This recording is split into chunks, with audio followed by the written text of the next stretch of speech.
Bonjour à tous, j'espère que vous allez bien. Alors aujourd'hui, je vous propose une délicieuse recette des petits pois à la viande de bœuf et aux pommes de terre qui s'accompagne de pain ou de riz blanc. Donc sans plus tarder, nous allons commencer.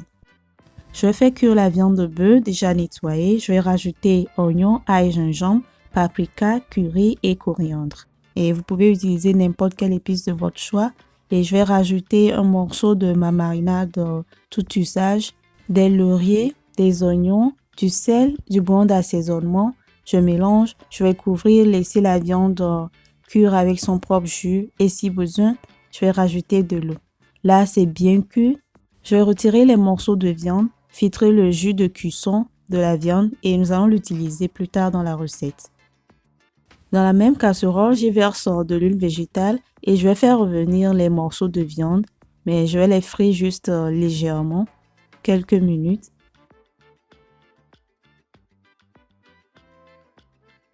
Là, c'est bon. Je vais rajouter des oignons et tourner encore le temps que les oignons libèrent leur arôme. Ensuite, je vais rajouter l'équivalent d'une cuillerée à soupe de concentré de tomate. Je vais bien tourner, bien frire quelques 2 à 3 minutes. Cette même recette peut se faire également sans tomates. Donc, si vous le désirez, vous pouvez l'essayer. Donc, j'ai rajouté des tomates fraîches. Je mélange jusqu'à ce que les tomates ne fondent.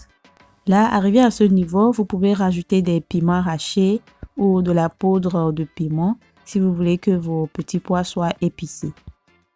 Je rajoute les petits pois frais, des carottes découpées en petits dés, des pommes de terre, des oignons émincés, le jus de cuisson de la viande que j'ai tamisé. J'ai rajouté un peu d'eau pour diluer.